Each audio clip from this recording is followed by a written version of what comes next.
bonsoir. Bienvenue sur le plateau de Tout Genève en parle. Une fois encore, et ceci depuis quelques mois, l'Aimant Bleu va s'attaquer au théâtre contemporain, raison pour laquelle nous avons sur ce plateau ce soir Christian Grégory. Bonsoir Christian, vous êtes comédien. Bonsoir. Vous jouez une pièce que l'on voit sur toutes les affiches actuellement, qui s'appelle Images à la Parfumerie. La Parfumerie reçoit en fait le Théâtre du Feu. Le Théâtre du Feu, c'est Pierre Romanant. Bonsoir. Bonsoir Daniel. Vous êtes metteur en scène, vous êtes très actif, vous êtes un homme à multiples activités. Celle-ci vous occupe avec la mise en scène de cette pièce singulière que Joël Pasquier, l'auteur, à ma gauche. Bonsoir Joël. Bonsoir. Vous êtes savoyard, vous écrivez un français très précis et c'est à vous qu'il revient de droit de nous dire en quelques mots comment on peut s'attaquer au monde des images et du souvenir à travers le personnage d'un photographe amnésique qui essaye de nous dire en mots et grâce au verbe puissant de Christian sous la baguette, évidemment de Pierre, et j'aurais fait le tour. Comment on peut s'attaquer au monde des images à travers la parole en fait? Eh bien, je crois que justement le fait de la parole permet de parler de l'image. En fait, ce qui m'intéressait, c'était un personnage qui soit confronté, qui doit construire son identité à travers des images et qui raconte ce qui se passe à ce moment-là. Comment lui, finalement les images, nous on les voit jamais. C'est un peu drôle. Il parle d'images, mais ces images-là on les voit pas. Et simplement il nous raconte son rapport à ces images-là. Et donc il nous raconte comment lui construit sa propre identité à travers des images. Christian, cette identité, c'est l'image du texte que vous apprenez évidemment par cœur, mais c'est aussi puiser en vous, dans le répertoire du comédien, toutes les ficelles, au sens noble, de l'évocation de ces images. Pour nous verrons dans un instant quelques extraits de votre travail. Oui, ben précisément, moi l'image, j'essaye de la susciter dans l'imaginaire de l'auditeur, du spectateur. Je crée des images mentales comme ça, je me laisse traverser par ce texte et j'essaye de donner à entendre aux spectateurs ces images-là. J'essaie de les reconstruire par le verbe, par mon corps, par le filtre, mon filtre. Une image nouvelle comme ça. En préparation d'émission, on parlait du premier spectateur. Le premier spectateur, c'est le Théâtre du Feu. Comment mettons en scène un texte aussi précis que celui de Joël Pasquier avec un comédien qui peut vous échapper à tout instant? Au départ, il y a beaucoup de conversations avec Joël, c'est-à-dire qu'on a déjà collaboré ensemble à travers un spectacle qui s'appelait Vincent, qui évoquait la vie de Vincent Van Gogh. Et puis ce thème de l'image nous interpelle au niveau du quotidien, à savoir qu'on est une génération qui est née quand même avec la télévision, qui a vu cette télévision se développer et je dirais qu'il y a une fascination qui se porte par rapport à ce monde. Et puis petit à petit, il y a aussi une révolte de voir tout d'un coup que les images nous échappent, à savoir que tout d'un coup on est tellement porteur d'informations en nous et on a l'impression par moments qu'on manque de distance. Et je trouve que Joël, à travers l'écriture, peut tout d'un coup analyser cette distance-là. Et là, il a pris l'histoire d'un paysan, c'est un paysan photographe. Et en fait, à travers ces mots de paysan, il va parler de toutes les images du monde. Et il va essayer de reconstruire son univers à travers tout ce qu'il a pu percevoir du monde extérieur. Nous parlerons tout à l'heure avec Patrick Mort qui nous parlera de la parfumerie, du festival et des événements qui ont lieu à 2 pas de chez nous, au chemin de la Gravière. De ce rapport monde paysan, je réagis à ça puisqu'on vient de parler des mots de citadins. Qu'est-ce que la ville a de pervers et qu'est-ce que nous, télévision, avons de pervers pour qu'on soit obligé, Joël, d'écrire ou de lire? Nous tenterons de prendre la mesure de cette évolution à travers le temps et les différentes culture, parce que nous vivons un siècle qui a connu le passage de l'image artisanale à l'image industrielle. Et Vlan. Ben, c'est-à-dire que moi, ce que je trouve de très violent, c'est j'ai l'impression qu'on est bombardé d'images. C'est-à-dire que... Témoin, ce qu'il y a derrière nous. Oui, effectivement. C'est exprès, hein? Oui, mais je dirais qu'on n'a pas le temps. Ce qui me frappe, c'est que j'ai l'impression qu'une partie des jeunes qui maintenant forgent leur imaginaire, qui sont en train de construire leur personnalité, sont en train de la construire d'une manière, je dirais, passive, c'est-à-dire avec les images. Les images, c'est comme si elles nous venaient carrément dans l'œil, on n'est pas actif. Alors que si vous avez affaire à un texte, vous le lisez et il y a la médiation du mot, alors que dans l'image, il y a quelque chose qui est immédiat, qui traverse, qui va directement dans l'œil, directement dans la tête, je dirais. Oui, c'est aussi ce qu'on entend tout le temps. C'est vrai parce que je l'ai vu. Alors, on va en juger. Alors, oui. on peut extrapoler, on peut dire Oui. qu'est-ce qui nous prouve que l'homme a posé le pied sur la Lune. Ils ont peut-être fait ça à Hollywood dans un studio. C'est la théorie de John Lumino, ça, ouais. Oui, je ne savais pas, mais enfin Oui, bon, oui, c'est oui. une théorie comme ça qui Oui, circule. c'est pas Universal forcément, Studios. Mais c'est ça, qu'est-ce qu'une image? Alors pour en juger Christian, Pierre et Joël, on va vérifier si c'est nous qui rentrons dans le salon de nos téléspectateurs ou bien si les téléspectateurs vont grimper à la parfumerie pour voir le premier extrait qui est consacré à votre œuvre. Ce sont des images de Sandrine Garnier. Oui. C'est à ce moment-là qu'ils sont venus. C'était la fin de l'après-midi ou à peu près. Quand tu développes, quand tu es dedans, il fait noir, de toute façon, tu ne sais pas si dehors il fait jour ou pas. J'allais sortir Pol Pot du bain où il se lave les mains de tous les massacres et ils sont entrés. Sans dire bonjour, ils n'avaient pas l'air contents. Le frère du père a dit... Ils ont tourné la tête de l'agrandisseur vers moi, ils m'ont allumé. Les cousins, ils étaient deux à me tenir. J'avais jamais vu autant de lumière. Il m'a dit... Alors, je lui dis... Alors, le père du cousin a sorti une vieille photo de sa poche que j'avais prise. Il m'a mis sur le nez. C'était celle du cousin sur le tracteur. Qui l'a dit? C'est la photo serbe que je lui dis. Il l'a coupée en morceaux, il m'a pincé le nez. Quand j'ai ouvert la bouche, il a fourré tous les morceaux dans ma bouche, avec la lumière par-dessus. Il a fallu que j'avale. Puis il a sorti celle de Pol Pot du bain, l'a coupée en morceaux, m'a mise dans la bouche. C'était humide et amer, j'ai dû l'avaler. Puis il a pris le... Les cousins, ils me tenaient toujours, il a pris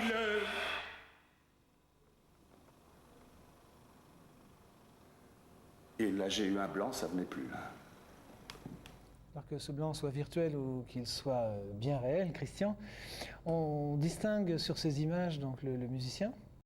Oui, alors... Là, c'est un travail de composition pour vous, entre votre texte, ce qu'il fait lui. Comment est-ce que vous avez organisé cela?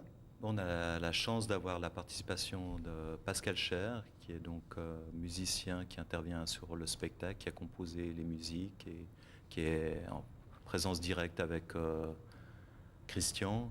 Pour moi, c'était important tout d'un coup d'avoir tout un univers sonore qui puisse se créer, qui puisse aussi, à travers un autre mode d'expression que les mots, puisse évoquer les sentiments qui vont traverser le personnage.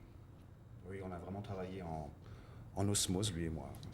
Et il m'écoutait en répétition et ça lui suscitait des envies sonores, comme ça, des atmosphères. On a avancé en parallèle, lui et moi. Et je dois dire qu'il est d'un grand soutien et son travail est assez magnifique. Donc la pièce a lieu, ou l'événement a lieu jusqu'au 18 février. Joël Pasquier, quand vous écrivez un texte comme ça avec des mots de paysans, comme le disait Pierre à l'instant, et qu'on a pu entendre de cette manière un petit peu rude, le cru parler paysan, est-ce que vous avez l'impression de donner à votre metteur en scène et à son comédien la possibilité de retourner aux sources du théâtre? Théâtre contemporain, point d'interrogation, est-ce que ce n'est pas très classique de retourner aux émotions qui traversent le personnage, ou l'auteur en premier lieu, votre plume? J'ai l'impression que de toute façon, le théâtre c'est toujours une parole. Dans ce cas-là, moi, si je fais parler ce personnage d'une manière un peu paysan, c'est peut-être aussi parce que c'est la manière la plus proche de la mienne. Je dirais que pour chercher ce personnage, je suis allé chercher dans quelque chose qui m'est profondément biographique, je dirais. Et du coup, j'ai retrouvé le langage que j'ai connu, le langage de la campagne. Et puis finalement, ça m'intéressait qu'il y ait cette espèce de décalage entre un regard de quelqu'un, c'est le regard de quelqu'un qui parle de l'image, mais qui est un peu déphasé par rapport à ça. Donc moi, ça m'intéressait bien d'avoir ce décalage. Et puis après tout, le plus grand plaisir de l'écriture à ce moment-là, c'est d'être un conteur. C'est un peu là que j'espérais en venir. Merci Joël. Un conteur vous vous mettez dans la peau du conteur sur un texte, néanmoins. Le conteur appris. est, à mon avis, à la base de l'acte théâtral. Enfin, c'est mon opinion. Et d'ailleurs, je m'adresse complètement au public. Vous leur dites, je me souviens, j'essaie de me souvenir, j'étais en là, je l'ai vu, je regarde les gens dans les yeux, je me raconte, je raconte ma vie. Comme quand on était gosse et que votre mère vous raconte une histoire pour vous endormir, quoi. C'est vraiment, la base du conte. Quant au théâtre contemporain ou plus ancien, il est contemporain parce qu'il a été écrit maintenant, mais un grand texte est un grand texte. Il a été écrit le siècle dernier, si je me trompe. Oui, absolument. Mais un grand texte est un bon texte, qu'il ait 300 ans ou 3 jours, c'est pareil pour l'acteur. Excusez-moi, mais c'est plus qu'un texte contemporain, c'est-à-dire que là, on travaille avec un auteur qui est vivant, qui est présent. Et je trouve que c'est quelque chose qui se fait de plus en plus rare de nos jours, d'avoir une attention. Et puis, il faut bien être conscient que là, on est en train de produire un spectacle auquel on a du plaisir et les spectateurs rencontrent ce plaisir, mais ce spectacle-là, dans une année ou plus, j'en sais rien, il n'existera plus. Tout ce qui restera, c'est l'écriture de Joël. Et je tiens vraiment à dire qu'il y ait une sensibilité face à nos auteurs, quoi. C'est vrai qu'il y a une certaine fierté à créer un texte. C'est une création, donc, Ouais. rappelons-le, c'est la première fois que vous entendez votre texte. Christian, vous avez une lourde responsabilité sur les épaules. C'est vrai. Mais en fait, les auteurs classiques, quand on y pense bien, quand on pense à Aristophane ou Molière, il y a bien des comédiens qui avaient la chance de les créer, dans le fond. Est-ce que vous voulez dire que nos personnages contemporains en Suisse romande sont en quête d'auteurs? Bon, je me permets ce jeu de mots. Non, je pense qu'il y a des auteurs qui existent. Et puis... Comment est-ce qu'on les trouve? Comment est-ce qu'on va vous chercher à Annecy en se disant il écrit bien, vous avez un long parcours? C'est-à-dire, en fait, moi je suis savoyard de naissance, mais théâtralement, je suis genevois. J'ai travaillé depuis le début des années 80, j'ai travaillé ici à Genève avec des gens de Suisse romande. D'accord, Donc, bilatéraux sont... Mon univers théâtral, c'est ici. J'ai commencé à travailler avec Pierre il y a longtemps, avec Anne Bizang il y a longtemps, avec d'autres gens il y a longtemps, et donc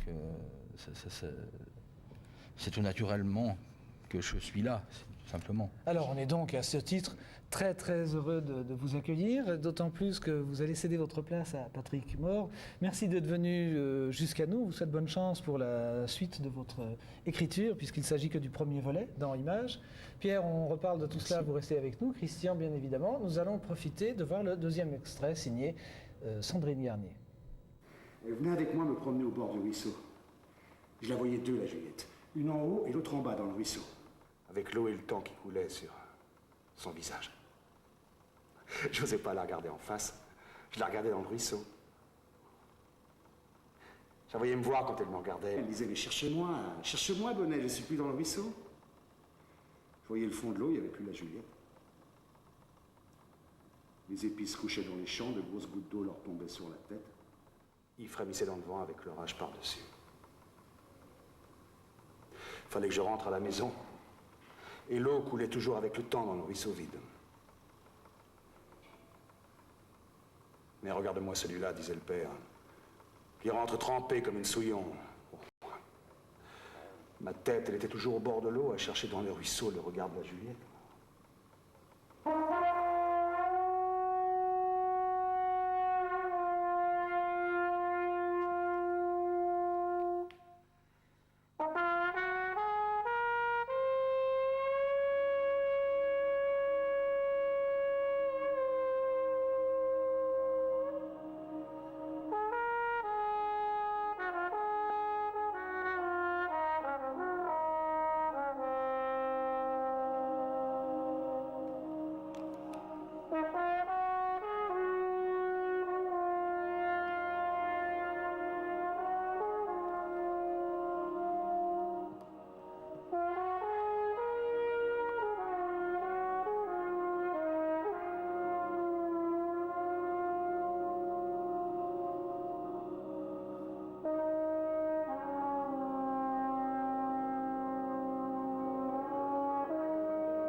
Pascal, cher compositeur et interprète de sa propre musique dans votre pièce Image, dont je rappelle qu'elle se joue à la Parfumerie, au chemin de la Gravière, jusqu'au 18 janvier. On accueille Patrick Mort, bonsoir. 18 février. Bonsoir. 18 février, excusez-moi. 18 janvier, c'est la date de naissance d'un de mes fils. Parlez-nous un peu de la Parfumerie, parlez-nous du Théâtre du Feu et des événements. On vous a accueilli pour ça en voisin. Voilà, alors la Parfumerie existe déjà depuis 5 ans. C'est un lieu qui est géré par 4 compagnies. Le Théâtre Spirale, la compagnie 100% acrylique, le Théâtre de Séraphin et le Théâtre des Intrigants. Et ces 4 compagnies ont mis leurs forces en commun pour réanimer cette friche industrielle. On a d'abord débité des citernes, on a évacué 50 tonnes de matériel, on a mis des planchers, l'électricité. Et on a commencé à essayer de faire bouger ces lieux en les animant par des pièces de théâtre, des performances de danse, un café. Et on a envie d'en faire un lieu de vie où le fait d'aller au théâtre ne soit pas uniquement un acte de consommation, où il y ait une rupture de la barrière, où différentes paroles se rencontrent, où les artistes se rencontrent. Je vais vous sauter dessus. On parle français. Qu'est-ce que c'est l'acte de consommation? Qu'est-ce que ça a de ringard d'aller payer son billet pour aller voir Christian? Ce n'est pas du tout ringard. Je pense justement que dans le type de théâtre que font Pierre, Christian, je pense qu'il y a une proximité, qu'il y a un engagement, qu'il y a un risque. C'est du théâtre de chambre? Pas du tout du théâtre de chambre. Je pense qu'il y a une osmose entre le spectateur et l'acteur par cette parole directe du conteur qui s'adresse, qui vous regarde. Il n'y a pas d'artifice. Il est là sans filet. Il y a une parole vivante, en mouvement, qui bruisse. Et je pense dans tous les spectacles qu'on programme, c'est 4 spectacles, je pense qu'il y a une recherche d'une qualité de relation à l'intérieur même de l'œuvre et avec les spectateurs. Christian, c'est vous l'instrument, vous êtes les relations publiques là. Oh, mais oui, en quelque sorte, oui. Comment ça se passe pour vous quand vous avez vos spectateurs? Est-ce que vous vous dites ce soir je fais une bonne soirée parce que j'ai été le bon médiateur? Dans le sens militant de Patrick, qui est très loin. C'est pas militant, c'est une question de qualité de rapport. Je parle de qualité de rapport. Je pense qu'en effet, dans ces différents travaux, il y a une recherche d'une qualité de rapport, d'ouverture. Oui, moi c'est ça que je cherche aussi, c'est d'abord un contact direct avec le spectateur. Le lieu de Patrick motorise ça parce que tout est mis en œuvre effectivement pour qu'on se sente un peu dans une relation presque familiale comme ça. C'est architectural ça. Oui, tout compte. Il y a effectivement l'atmosphère particulière à ce lieu et les gens qui y travaillent, la manière dont on y est accueilli. Et tout ça, évidemment, ça se ressent évidemment dans ma façon après de transmettre les choses. Je suis bien, je me sens un peu à la maison. Ouais. Et ça, c'est important, il faut le dire. Et papa qui arrange tout ça est cool. Papa me surveille, si je déborde, il me tape sur les doigts. Ouais. Oui. Et grand-papa, alors lui qui est Alors là, maître de maison, on n'en parle pas. Vous surveillez un peu cette atmosphère? Ah non, moi je ne surveille pas, je viens... C'est parce qu'il pourrait être en contradiction avec votre vocation. Sérieusement, ça c'est absolument extraordinaire. Il n'y a eu aucune intervention de Patrick dans notre travail. Il nous a fait confiance sur le pari de départ. Ok, je vous prends avec le texte de Joël chez moi. Et après, il ne s'est pas permis la moindre ingérence. Et ça, c'est formidable. Et c'est, à mon avis, la moindre des choses. Non, mais c'est une histoire de respect. Je pense que si j'ai choisi de vous accueillir, c'est parce qu'il y a un intérêt sur la démarche. Et je pense que dans les autres spectacles qui sont accueillis, le spectacle Liqueur de sel qui va être accueilli, qui est une création de la compagnie Calao Bicorne, qui est mise en scène par Geneviève Goul avec Francine Weunelich et qui raconte rien de moins que l'Odyssée, l'Iliade et l'Odyssée, mais plutôt sous le point de vue féminin, ce qui est tout à fait intéressant, parce que Pénélope avait bien des choses à dire, certainement. Et puis, il y a une création qui s'appelle Santa Raíces, qui est un concert-spectacle que j'adore en toute subjectivité. 2 chanteuses, un guitariste, Paco Chambi, Michel Milner, qui est chanteuse comédienne, Patricia Tondreau, qui est une chanteuse, et puis Yves Serre, un fantastique saxophoniste, qui va jouer avec eux. Et c'est des récits de la création du monde amazonien. Et c'est une fusion musique, théâtre, conte, très fine, très subtile sur les harmonies, comme ça. Et ce soir, il y a la première, alors venez tous, nombreux, des émigrés, avec 2 comédiens complètement fantastiques, que j'adore. C'est Amadou Kassogué, un acteur malien qui est directeur du Théâtre National dans ce pays, et Antonio Bouillet. Là, c'était une rencontre mais folle entre eux et avec ce texte. Alors, Pierre, on a le chronomètre. Je vous rappelle que nous travaillons dans le monde de l'image industrielle, dit Joël. Nous avons un autre extrait à montrer qui montre la large palette des comédiens genevois. Christian Grégory vient de tourner dans un film de Nicolas Vadimov que nous avions reçu quand il a tourné Le clandestin, merci infiniment. 15 rue des Bains. 15 rue des Bains, c'est une histoire qui rappelle peut-être un peu Escalier C, qui est un film français qui racontait l'histoire des locataires.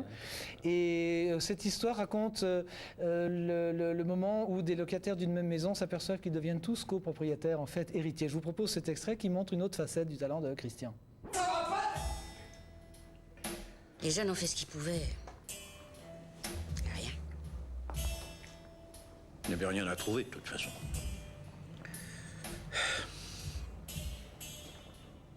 Mais pourquoi vous dites ça, Hans?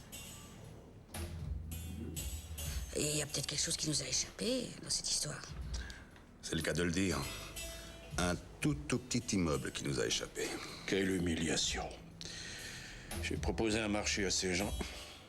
Je n'ai pas tenu ma parole. Et maintenant, je rase les murs quand je les croise. Je suis inquiète. Ce Giraud, lui, fait du souci. Et puis, les Isni déménagent à la fin de la semaine. Comment? Les rimes déménagent? C'est ce que j'ai cru comprendre. Ah non, non. Faut qu'ils restent. Ils sont bien ici, non? Ils ont raison de partir, les Izeni. Une sage décision. On va leur montrer. Oui, ma belle. Allez. Encore deux.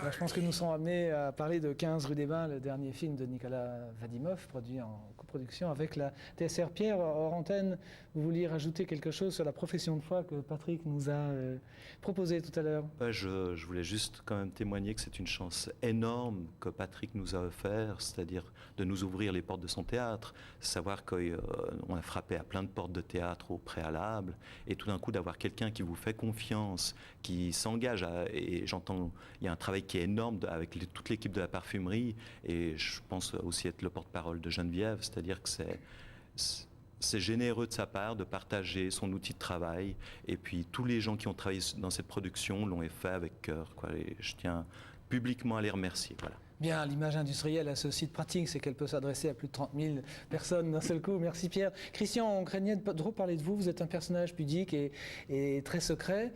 On va quand même essayer de parler de vos projets immédiats. Vous allez sortir d'images, le film est sorti, vous partez en tournée. Là, je retrouve mes potes de l'Helvétique Shakespeare Company, sous la direction de Valentin Rossier, et on va partir pour une longue tournée de Rosencrantz et Guildenstern sont morts, qui avait été un très gros succès au Théâtre de Poche l'an dernier, et là on se réjouit de le faire partager à tous les Suisses romands. Et on terminera par Genève pour une apothéose de ce spectacle, j'espère.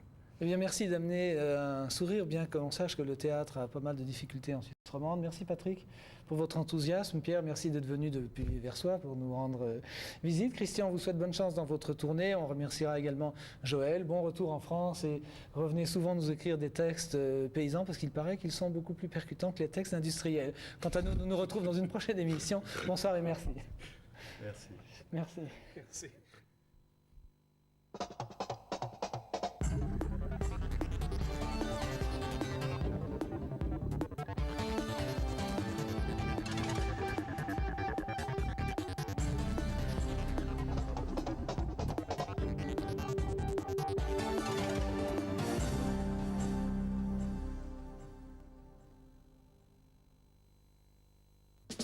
That girl we met last night at the club, nothing happened.